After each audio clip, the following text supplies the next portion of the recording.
आज हम बनाएंगे 3 टियर का केक, वो भी सिर्फ और सिर्फ 2 केजी में।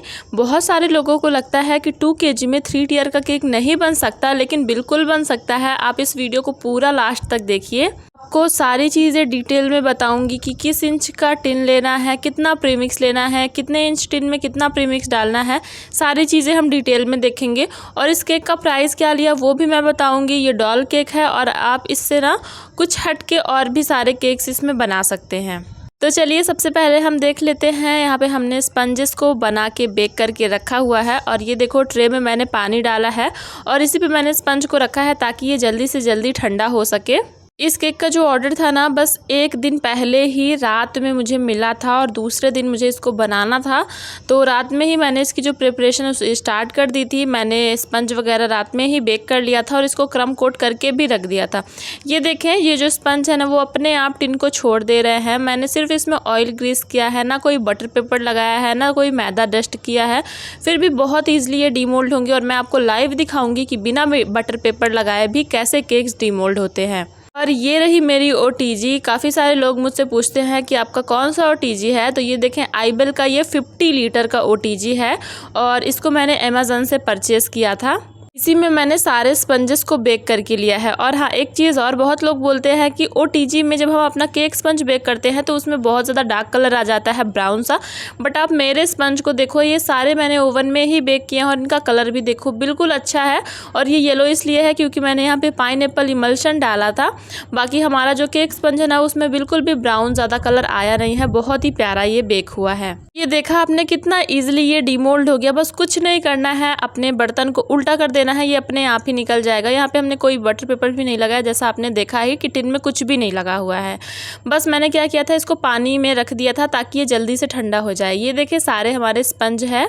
और अब यहाँ पे मैं आपको दिखाती हूँ कि मैंने कौन सी क्रीम यूज़ की है। ये देखिए गुड रिच प्रीमियम की ये जो क्रीम है, इसको मैं अभी यूज़ करती हूँ। मैं बहुत सारे ब्रांड्स की जो क्रीम है मैंने यूज़ की है, क्योंकि देखो मेरे एरिया में मुझे जो भी मिल जाती है मैं वही यूज़ कर लेती हूँ। सारी क्रीम लगभग अच्छी ही होती है।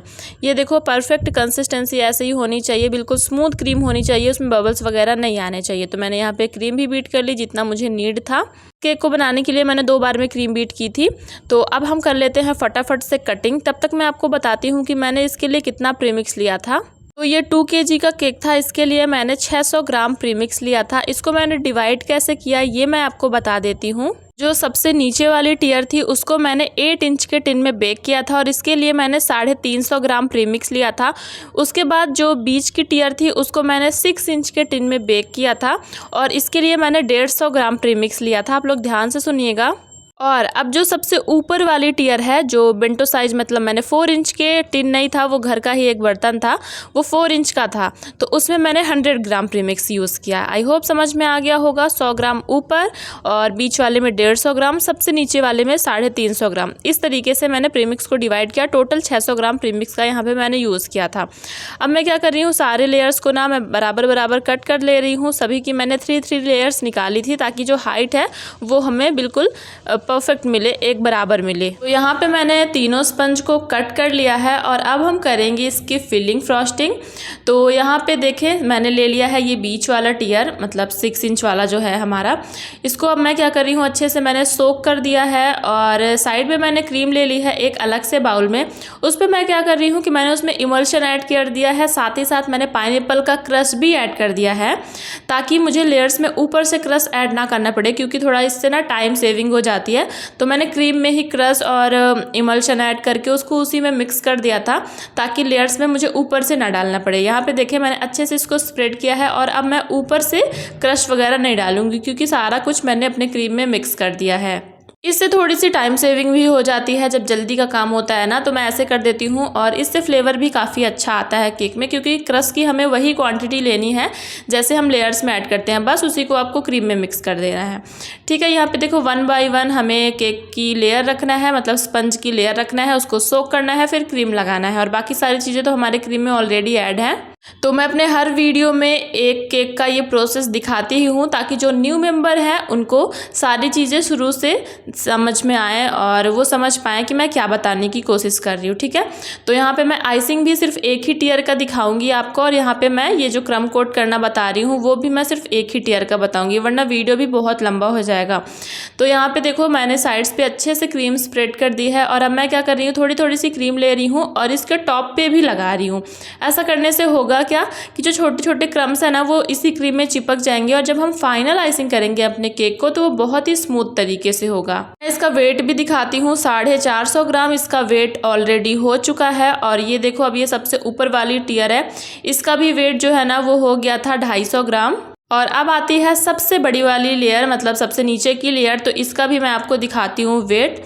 तो 900 ग्राम करेक्ट, 900 ग्राम इसका भी वेट हो गया था। सिर्फ अभी मैंने सिर्फ फिलिंग क्रम कोटिंग की है, और अब बारी आती है आइसिंग करेंगे हम, फिर ऊपर डिज़ाइन भी करेंगे, डॉल वगैरह भी लगाएंगे, तो टोटल मिला के 2 kg हो जाएगा। यहाँ पे मैंने टियर ले ली है, तो मुझे बीच वाली जो लेयर है ना उसको पिंक कलर में बनाना था, और ऊपर और नीचे की जो थी ना 2 लेयर्स उन्हें मुझे वाइट में बनाना था। तो यहाँ पे मैंने पिंक कलर की क्रीम ले ली है, इसको अच्छे तरीके से स्प्रेड कर दिया पाइपिंग बैग से ही, जैसा आप सब हमेशा ही देखते हो मेरे वीडियोस पे कि मैं पाइपिंग बैग का ज़्यादा यूज़ करती हूँ। इससे थोड़ा मेसी कम होता है और बिल्कुल ही क्लीन तरीके से जो हमारा काम है वो हो जाता है। मैंने पहले टॉप में स्मूथ किया, और अब मैं क्या कर रही हूँ, साइड्स पे अपने पैलेट नाइफ से इसको स्मूथ कर रही हूँ। हल्के हल्के से बबल्स बन गए थे टॉप पे। अब मैंने ले लिया है स्क्रैपर, ये मैंने इस बार तो प्लास्टिक का स्क्रैपर लिया है, बस इससे स्क्रैप कर देना है एक बार, और एक बार में ही बहुत अच्छे से जो केक है ना वो स्मूथ हो जाता है। अब जो भी ऊपरी क्रीम है उसको हमें पैलेट नाइफ से अंदर की ओर करते हुए इसको टॉप से स्मूथ करना, ध्यान रखिएगा अंदर की ओर करना है, जैसे आप वीडियो पे देख रहे हो बिल्कुल ऐसे ही।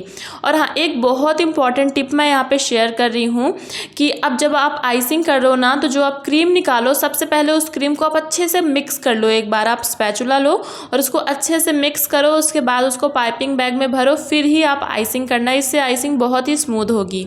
तो ये देखिए तीनों टियर हमारे जो है ना वो आइसिंग प्रॉपर करके तैयार है। अब मैं इसको शिफ्ट करने वाली हूँ। तो यहाँ पे मैंने ले लिया, मतलब पैलेट नाइफ ले लिया, और इसको बॉटम से लूज़ किया, और बिल्कुल हल्के हाथों से ना स्लाइड करते हुए रखना है। मैं हमेशा बताती हूँ कि स्लाइड करते हुए ही रखना है। अगर आप बिगिनर हैं तो डायरेक्ट आपको पैलेट नाइफ से उठा के नहीं रखना, इस तरीके से स्लाइड करेंगे ना तो आपको भी थोड़ा सा आसानी हो जाएगी। और बिल्कुल इसी तरीके से मैं ऊपर का जो छोटा वाला है ना बिंटो साइज़ का, उसको भी रख दूँगी। उसको तो उठाना बहुत ईजी था क्योंकि वो हल्का सा था, तो बस हल्के हाथों से उठाना। यहाँ पे देखो ये सरक रहा था, मतलब जब पैलेट नाइफ निकालने की कोशिश कर रही थी ना तो वो टियर भी साथ में आ जा रहा था।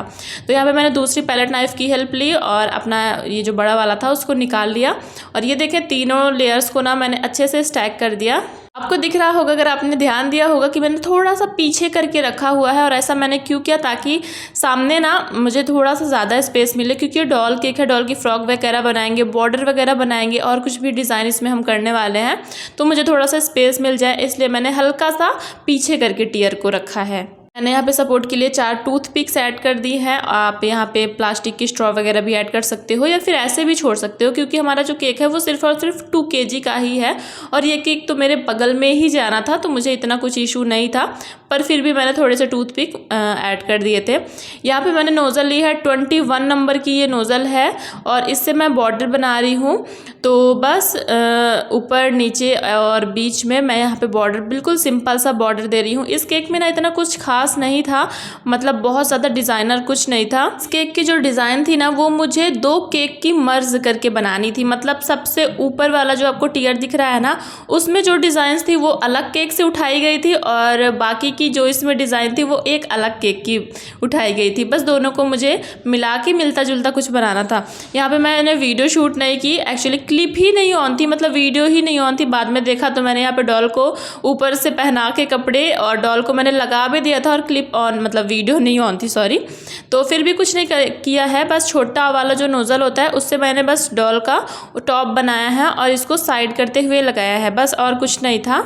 अब मैंने वही वाली नोज़ल ली है, और बिल्कुल छोटी साइज़ की ये नोज़ल है, स्टार नोज़ल है, बिल्कुल छोटी साइज़ की, कोई नंबर नहीं है, वरना मैं बता देती यहाँ पे आपको। इससे मैं डॉल की फ़्रॉक बना रही हूँ, तो फ्रॉक मैं हाफ़ बना रही हूँ, मतलब ये देखो थोड़ा साइड करते हुए हाफ़ फ्रॉक बना रही हूँ, क्योंकि इधर ना मुझे थोड़ा सा डिज़ाइन करना था, इसीलिए मैं सिर्फ हाफ़ पे ही बना रही हूँ। छोटे छोटे से रोजेट बना रही हूँ। और इसके फ्रॉक का जो कलर है ना वो मैंने वाइट ही रखा था, क्योंकि पिंक कलर से मैंने टॉप बनाया था और वाइट से मैंने इसका फ्रॉक बनाया था, जो कि काफ़ी ज़्यादा प्यारा लग रहा था। वाइट एंड पिंक कलर के कॉम्बिनेशन में ये पूरा केक मुझे बनाना था। अब मैं आपको एक छोटी सी टिप देती हूँ, अगर आपको भी नाम लिखने में परेशानी होती है तो आप मेरे तरीके से ये जुगाड़ करो। मैंने क्या किया है, एक पेन का जो ऊपर वाला पार्ट होता है ना वो मैंने निकाल लिया है और उसको एज अ नोज़ल मैंने यहाँ पे यूज़ किया है। इससे बहुत ईजिली मैंने यहाँ पे नाम लिख दिया। होता क्या है, जब हम पाइपिंग बैग में कट करके नाम लिखते हैं ना, कभी कभी होता है कि लाइंस जो है ना वो टेढ़ी मेढ़ी आने लगती है, मतलब सीधी नहीं आती नाम लिखने के लिए। तो आप इस तरीके से जुगाड़ करो, जो पेन होता है उसका ऊपर का पार्ट आप यूज़ करो एज अ नोज़ल, तो उससे बहुत अच्छे तरीके से नाम लिख जाता है। जैसे आप अभी वीडियो पे देख रहे हो, नोज़ल की भी कोई ज़रूरत नहीं है, बस वही वाली नोज़ल है और वही वाली क्रीम भी है। इससे मैं छोटे छोटे से फ्लावर बना रही हूँ। जो केक था ना उसमें ये सारा फॉन्डेंट का काम किया हुआ था, बट मुझे फॉन्डेंट का नहीं बनाना था क्योंकि इतना ज़्यादा बजट नहीं था और मेरे पास फॉन्डेंट का कटर भी नहीं था। तो बस मुझे सब कुछ क्रीम से ही करना था। डॉट डॉट करते हुए कहीं पे मैंने 4 डॉट रखे, कहीं पे 5, कहीं पे 6, मतलब एक फ्लावर तरीके का मुझे पैटर्न देना था पूरे केक पे। मतलब तीनों जो टियर हैं उनमें ऐसे कहीं कहीं पे थोड़ी थोड़ी दूरी पे मुझे ऐसा थोड़ा फ्लावर काइंड ऑफ बनाना था। तो ये नोज़ल से मैंने बना दिया। नोज़ल नहीं है, ये जो टिप होती है पेन की, उससे मैंने बना दिया। और एक ये दूसरा फ्लावर मुझे बनाना था, ये भी फॉन्डेंट से ही बना था पर मुझे क्रीम से बनाना था। तो यहाँ पे मैंने रोज़ नोज़ल ली है, 127 नंबर की ये नोज़ल है और इससे मुझे ये वाले फ्लावर बनाने थे। 7 पेटल्स और 5 पेटल्स के मैंने ये वाले भी फ्लावर बनाए थे, ज़्यादा नहीं, बस 5-6 ही मैंने कहीं कहीं पे रैंडमली इसको भी बनाया था। अगर आप इसको फॉन्डेंट से ही बनाओगे ना प्रॉपर, तो इसका लुक और भी अच्छा आएगा, क्योंकि आपको पता ही है कि फॉन्डेंट से कितने नीट एंड क्लीन तरीके से काम होता है और क्रीम से उतना अच्छा नहीं हो पाता। बट हम सिमिलर लुक देने का ट्राई करते हैं, क्योंकि बजट भी तो देखना पड़ता है ना, जिस अकॉर्डिंग हमें प्राइस मिलता है उसी अकॉर्डिंग हमें काम भी करना पड़ता है। वैसे इस केक का जो प्राइस है वो भी मैं लास्ट में आपको बताऊँगी। और आपके लिए एक क्वेश्चन भी है कि मैंने इस केक का प्राइस कितना लिया, वो आपको कमेंट बॉक्स में मुझे बताना भी होगा। देखिए ये वाले मैंने फ्लावर बना दिए और अब मैंने यहाँ पे फॉन्डेंट के कुछ टॉपर्स बना लिए हैं। यहाँ पे मैंने 1 नंबर का टॉपर बनाया था, क्योंकि ये फर्स्ट बर्थडे का केक था तो इसीलिए 1 नंबर तो बनाना बनता ही है। और मैंने कुछ स्टार और कुछ हार्ट्स भी कट कर लिए थे। इसका मेरे पास कटर था, कुकी कटर जो होता है ना, उसी से मैंने कट किए थे। टूथपिक में मैंने इंसर्ट करके इसको अच्छे से ड्राई कर लिया था फैन के नीचे रख के। बस जो मैंने साइड में डॉल की जगह छोड़ी थी ना, बस वो इसीलिए थी, यहीं पे मुझे ये सारे टॉपर्स जो है ना वो लगाने थे। तो बस टूथपिक की हेल्प से मैंने इसको अच्छे तरीके से लगा दिया। और अब बात करते हैं हम केक के प्राइस के ऊपर। तो इस केक का प्राइस मैंने सिर्फ और सिर्फ 1200 लिया है। तो आप सब बोलोगे कि दीदी इतना कम प्राइस क्यों लिया, तो इसका रीज़न ये है कि मैं वैसे तो 1 kg का 600 लेती हूँ, उसके अकॉर्डिंग मैंने इसका 1200 चार्ज कर लिया। लेकिन ये डॉल केक है, प्लस 3 टियर में है, प्लस इसमें फॉन्डेंट का इतना सारा काम था जो आपने देखा है। तो इस केक का जो एक्चुअल प्राइस है ना वो 1500, मतलब 1500 होना चाहिए 1200 केक का। बाकी जो इसमें डॉल और ये सब एक्स्ट्रा मेहनत है उसका टोटल मिला के 1500 इस केक का चार्ज करना चाहिए। अब आपके लिए एक क्वेश्चन है कि मैंने इस केक का प्राइस कितना लिया। जिसने भी फुल वीडियो वॉच की है प्लीज़ मुझे कमेंट करना, प्लस मुझे पिंक हार्ट्स भी कमेंट करना इस डॉल के कलर कॉम्बिनेशन से जो मैच हो रहे हैं। I hope you like the video. Thank you so much everyone for watching this video.